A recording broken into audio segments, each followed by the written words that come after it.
Welcome back everyone. Up until this point, the Lakers have yet to make an external move, and as of right now, they're currently at the risk of becoming a second apron team, though we won't know that for sure until their contracts become official. And if you have no idea what I'm talking about, today is the first day that contracts can become official. They don't have to be, but they typically do for a free agent that verbally agreed to a contract before that point, meaning it's nearly a guarantee that both LeBron and Christie will be signing their deals very soon.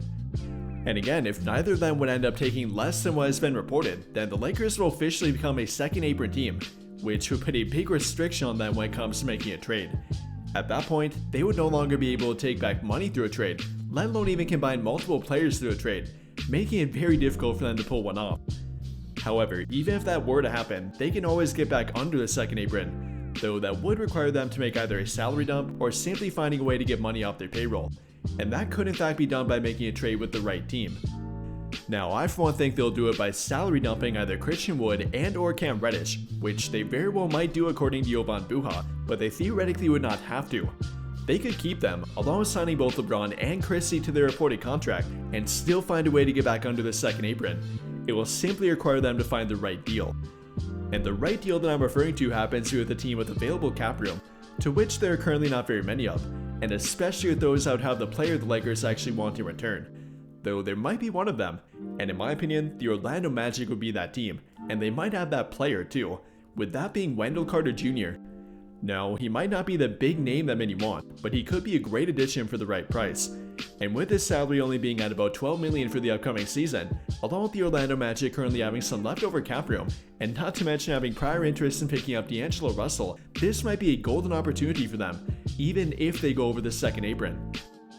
And believe it or not, they could still pull off this trade while being a second apron team. And not only that, but it would then lower them back down to being a first apron team, along with giving them about $5 million of leeway under the second apron. And in my opinion, it's really too good for them to pass up, or at the very least not look into. Now, I have no idea if Wendell Carter is available or not, but I think there is a growing likelihood that he is. Following the Orlando Magic bringing back not only one, but three guys that play at center for them, Wendell Carter might be the odd man out. They signed Jonathan Isaac, the guy that took his starting role from him during the postseason, to a brand new 5-year, $84 million contract. And then for their backup role, they brought back both Mo Wagner and Goga Batadze, signing them both beyond next season. And well, that could hint at their future plans for Wendell Carter. After all, I cannot imagine they want 4 different centers in their team with fairly big contracts. That's a bit too much in my opinion. And after playing him the fewest minutes per game during his time with their team last season, I really do think it might happen. And for a team like the Lakers that could use an upgrade at backup center, or maybe even a guy to pair with Anthony Davis during certain matchups, Wendell Carter might be a good option. I mean, he does fit the criteria for a big that would fit with LeBron and Anthony Davis, with that being a good 3-point shooter, a non-liability on defense, and then a guy that is quick enough to make the occasional switch on defense. And well, that right there would fit the description of Wendell Carter.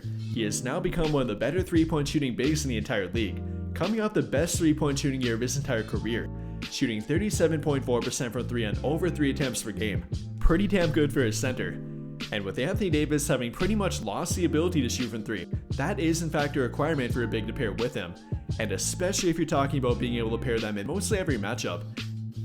Simply put, you need 3-point shooting around LeBron and AD, and the Lakers' ability to finally put that around them last season proved it too. They were a top 10 3-point shooting team for the first time ever during the LeBron and Anthony Davis era, and after turning to the lineup that helped them get there, they unsurprisingly became a top 3 offense after the trade deadline. With that being said though, they would have benefited from improved defense, and if they could find a way to improve their 3-point shooting, especially within their front court, while at the same time improving their defense, then that could really benefit their team. And in my opinion, Wendell Carter can help them do it. We covered how he could help them, or at the very least maintain their 3-point shooting, but that would not be the only way they could help their team, as he can be a really good defender as well. Now, he might not be a great shot blocker, but then again, that does not in fact make you a great defender, which I'm not sure part of the fan base is aware of. But again, despite not being a great shot blocker, only averaging about 1 of them per game for 36 minutes, Wendell Carter has become an effective defender. And unlike a Rudy Gobert type of big, he is not fully reliant on playing drop coverage. Again, the guy is quick enough to step out and guard the perimeter, but also strong enough to defend the post. I mean, if you even watch the clips of him playing defense in the background, you will find him defending a guy like Anthony Davis or Jonas Valanciunas on one play, but then a guy like Paul George or even Zion Williamson the next play, being much more than simply a drop coverage kind of defender. And yes, the numbers do in fact support that too. Per defensive EPM rating from dunksandthrees.com, Wendell Carter ranked as a top 50 defender, having a plus 1.7 defensive EPM, being right there with guys like Derek White, Jaden McDaniels, and even Giannis Antetokounmpo. And in my opinion, which is really not an opinion anymore for the modern NBA, a versatile big man is significantly more valuable than a traditional one. I mean, at the end of the day, you gotta be able to move your feet on defense, because if you cannot, then you will either be benched or targeted during the fourth quarter, and especially if we're talking about a big.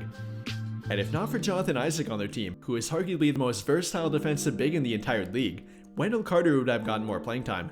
And again, I think that is part of why the Magic might be willing or even want to move on from him. But for pretty much any other team, Wendell Carter would be one of, if not the most versatile big man on their team. The only minor problem here is that he would not be on the Lakers team either, with them already having Anthony Davis. Now again, I do think they would be a good fit, but I'm not sure that Redick would want to pair them during the late fourth quarter. I mean, it's pretty rare to run a two-big lineup during clutch moments. Even with Wendell Carter being fairly versatile, they would still be able to find more of it with a wing player.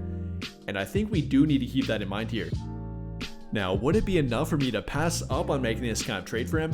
No, I don't think it would be, but it would limit his overall value to their team. Now, don't get me wrong, he would still give them plenty of value, but you want guys that will be playing during the late fourth quarter. And while he might play during a few fourth quarters, they will more often than not turn to Anthony Davis at the 5, although LeBron at the 4 during late game moments. It's simply the best and most versatile lineup option they have for clutch moments, and there's really no way you can argue against that. But again, I still would be willing to make a trade for Wendell Carter. I mean, the guy they would be trading him for Ten Savage is playing during the late fourth quarter as well, with that being D'Angelo Russell. And in that regard, I don't think they will be losing anything here in regard to their fourth quarter lineups. D'Lo might be in there most of the time, but I think that came down to them not really wanting to lower his confidence, not about them trying to make the best fourth quarter lineup they possibly could. But don't get twisted, trading D'Lo would still be a pretty big loss for their team, though I do think it would be worth it. Between the production they would be getting from Wendell Carter, the salary cap relief that would put them below the second apron again, and that not to mention him only being 25 years old, I think it would be well worth it. Now, I did not mention draft picks here, as that tends to make everybody get mad at each other in the comments, but you can decide for yourself what it might take. But overall here though, I think it would be a trade that would be worth making, and one that actually might be available to make as well, even potentially right now if they wanted to. But with all of that being said, what do you guys think? How do you feel about a trade involving Wendell Carter Jr.? And what would you be willing to give up to get him? Let me know your thoughts in the comments down below. That will do it for this video though. Big thank you to those of you who took the time to watch until the end of this video, and until the end of all of my videos in general. I really hope you enjoyed it, and if you did, be sure to drop a like on the video, subscribe to the channel if you have not already, and hit that notification bell to never miss out when I upload a video. But as always, thank you for watching and have a great day.